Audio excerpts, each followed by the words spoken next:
actually bring in those measures which is required by countries across the board. So it is not a country's agenda, it is not a country's issue, but across the board, all of us need that kind of a support. So G20 has sort of proven that, and we are therefore necessarily going to have to keep that record of the G20 intact and see if we can also, during our presidency, build consensus on other issues which are of relevance and critical importance at the moment. So in this background, if I'm talking about issues which the G20 during our presidency will have to prioritize, I would highlight about 8 of them, all of which are not yet, as I said, the final word on it. We are still sort of seeing if we can take on some more, drop some, refocus, and so on. So these are matters for discussion that I'm putting forth before you, not that the finance minister has set forth the G20 India presidency's priorities. No, I'm not setting forth the priorities. So the first thing which actually comes to my mind is, much before I mention the point on discussion, the way in which the G20, other than the global tax, other than the pandemic preparedness related fund issue, we've actually dealt with the debt related matters of countries and very surely provided relief to countries which were under stress. So in providing liquidity through the allocation of the special drawing rights, the G20 actually showed that during a pandemic which got aggravated because of the debt situation of the countries, that was not purely pandemic related debt, but debt which had accumulated even prior to the pandemic, but which got aggravated during the pandemic, we were able to come up with some kind of relief for many of the countries, some of which were middle income countries, which rapidly deteriorated to being low income countries because of the stress and the volume of debt. We had come up with some relief. But it actually highlights the need for reigniting the debate on sustainable development goals. To what extent will development and the need for financing development will take us to a situation where you become so indebted? And can sustainable development goals be reached? We are after all only 8 years away from it. Can sustainable development goals be reached by financing ourselves like that? That we end up not developing our resources or assets, but more indebted. And that kind of non-sustainable, unsustainable way of attaining your development goals is something on which all of us will have to apply our mind.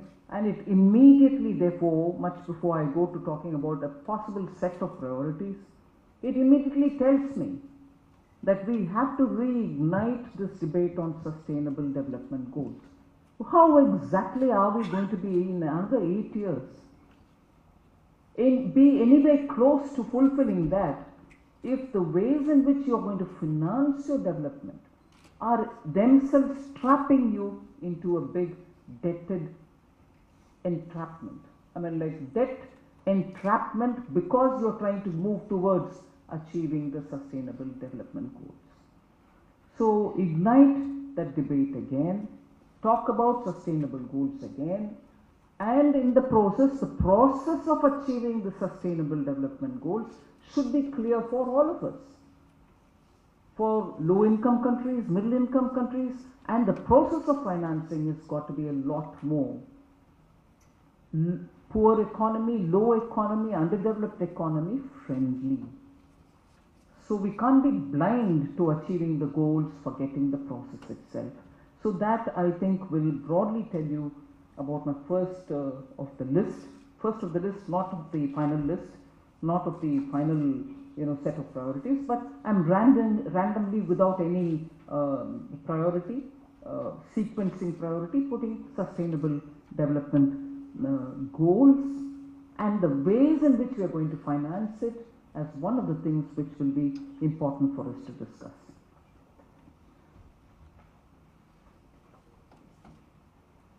The second, I would think, in fact, this was going to be my first, we'll have to understand how multilateral institutions, international financing institutions, are going to be a better reformed institutions. Are they going to serve with greater vigor? Have they become fatigued out? Do they have enough newer thoughts? Are they looking at modern ways of, 21st century ways of leveraging what they have as funds? Do they know, or do they want to bring in greater resources? From where is this is a different question, but do they want to fund themselves better? Do they want themselves to unlock the potential that they have better? And therefore, multilateral, particularly financing institutions, will be a matter of debate. I am happy the tone of it has already been set by the Honorable Prime Minister when he's been calling repeatedly for reforming institutions, the UN, the IMF, the World Bank. Prime Minister is never tired of telling that these institutions will have to look at reforms, and that is something which I think is the need of the hour. And unless that is done, to whatever level, they themselves are not, I mean, this is my very off-the-cuff issue, they themselves are not possibly leveraging the endowments that they have optimally, nor are they probably having a plan through which they can fund themselves better for further funding countries and their developmental goals. That distress is something which I've already touched upon. That is definitely an issue which all of us will have to understand. The common framework, its effectiveness, why is that even after that, not more than 2 or 3 countries have come forward to say we need some help. And even they are not very sure as to how it's going to work out. So it's not something which is appealing for countries to say, yes, we need to approach. We need to approach them and then we'll get the relief. So the debt distress and addressing debt distress will be an issue which we'll ideally like to talk, and you can't, even if you didn't think you need to have it in your priorities, it's certainly something which is a big elephant in the room.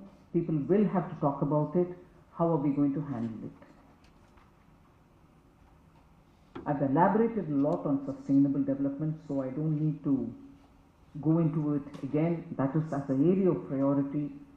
The goals, sustainable development goals, look at where, which countries arrived at some point or which is lagging behind, what is the last mile path. So sustainable development goals will certainly be something which I'll elaborate on and also take it as a priority if I can, because the goals that we've given for COP26, if I take that as the main backbone for this particular priority, after having stated nationally determined commitments, countries today are wondering if they are implementable because of the cost of the transition itself, and who's going to fund the transition, and how are we going to have technologies be made available to countries which want them. India, in fulfilling its NDCs given in COP21, has been well praised for having fairly gotten close to 100% achievement, somewhere 90% or whatever, but on many of the goals we have really shown that we are in the ground taking it seriously and fulfilling it. And I repeat it, possibly before you and others also I have said this, that COP21 NDC achievement of India has been completely India's own funds based. We funded it ourselves. there was no kind of monies which came from anywhere. But I can understand that many countries which want to fulfill their NDC cannot fund it, and they are not also being facilitated with funds from anywhere else. So that is going to be a big conundrum. Even for India, for the COP26 determined commitments which Honorable Prime Minister gave there, we've also now issued a clarificatory on how our ambition is going to play out. The cost of energy, the transitional energy, the cost of technology, if and where you spot it, there is an attempt even to search for the technology. So with all this, Sustainable Development Goal alongside UNFCCC, alongside technology and monies put on file but put on paper but not on table, are all issues which are staring us in our face. Can any country avoid talking about it? So if during India's presidency, we certainly need to, and I think on that score, we'll probably be standing up a bit more with, surely with self-confidence, but we'll also be able to see others taking us seriously, because we are not talking just out of the thin air. We have shown our commitment, we fulfilled our commitment. And we also have now invested in a big way for advanced storage batteries, for searching for materials, for the hydrogen mission, and investment of private nature within India, not private foreign funded, is coming in a big way into very many of these new age technologies. Solar and wind are actually already happening and much has been said, but these are areas in which you find investments coming, and our PLI policy has also enabled this process. So I would think climate finance, funding of transition, these are definitely going to be indispensable, in the sense of, if countries are sitting together to talk through these 12 months under our presidency, this is going to be one of those areas in which we need to try for a consensus, I would think. The other area which I would like to credit the Japanese presidency G20 and the Italian presidency G20 also for working on it earlier, but it is also very relevant for India, is on urban infrastructure. Sustainable infrastructure, quality infrastructure. And for India, the next 25 years with PM Gati Shakti, with the very clear multimodal emphasis, and making sure the resources are being optimally utilized for the sake of building India of 2047.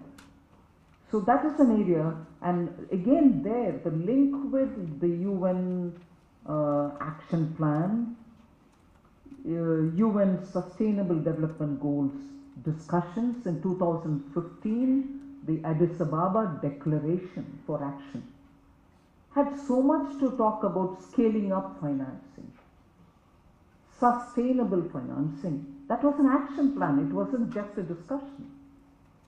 That is 2015, the Addis Ababa Declaration. It was actually called Addis Ababa Action Plan. So they're all falling in line with infrastructure, quality infrastructure, making sure sustainable infrastructure, and therefore linked with the SDG. And 174 countries participated in it. And if 174 countries agreed on the action plan, and between 2015 and 2020, if things probably were working out as per the plan, today we have 21 and 22, which are so different. A completely new and absolutely unstable, not normal world. And how is the 2015 action plan going to be able to be adapted in today's context? Then of course is talking about the digital agenda, where I would certainly love to showcase India's moving speedily forward on using digital technologies, whether it is for identity, whether it is for financial inclusion. Your topic has asked me to refer to financial inclusion, improving it. So digital financial inclusion, and today as we talk, we are aware that the Reserve Bank has started a pilot in the digital currency. So whether it is your identity, whether it is your financial inclusion, or it is basing on transfer, the governmental transfer of certain entitlements to the beneficiaries, you're looking at a revolution which is happening. The revolution is a word which I use with confidence because people have adapted it so easily. They've taken to it as fish to water. You didn't have to teach them. And that is the base on which India's digital revolution has actually succeeded, which many other countries, advanced and otherwise, are wondering how India could manage it given our scale.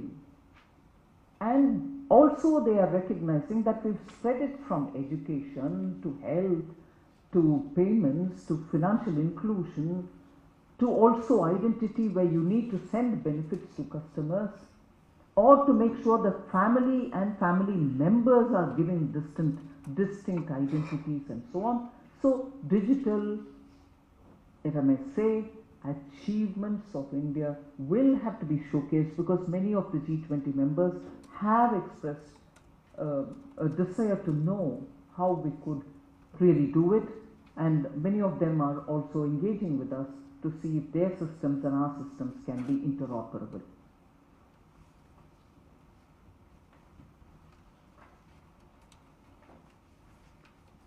International taxation is something which I've already spoken about, but that will be an agenda to take forward because it has to really find fruition. Both the pillars will have to come effectively onto the ground. There are, of course, IMF and FSB and bodies that, like that, OECD and so on, have already started doing a lot of work. So we need to encourage them also to understand how crypto assets can be regulated with all countries being on the board, because no one single country can succeed in individually being in a silo and trying to regulate the crypto assets. I use the word crypto assets because I distinctly would stand outside of the RBI, which is bringing in the currency, and talk about the world which prevails outside, where assets are being created and traded, regulating them in national interest, because you don't know what the trail leads you to. Is it a drug funding? Is it terror funding? Or is it just gaming the system? And so on. So that regulation cannot be successful if any one country does it. We have not come out with any plans as yet. So we need to have or the members of the G20 first of all come on board to see how best it can be done. I know work has been done by FSB, OECD, IMF, and also the BIS. So we'll have to bring all of them together and then put it on the table for the members to have a meaningful conversation on it. I have not mentioned the two big items which people normally keep referring in these days: food security and energy security.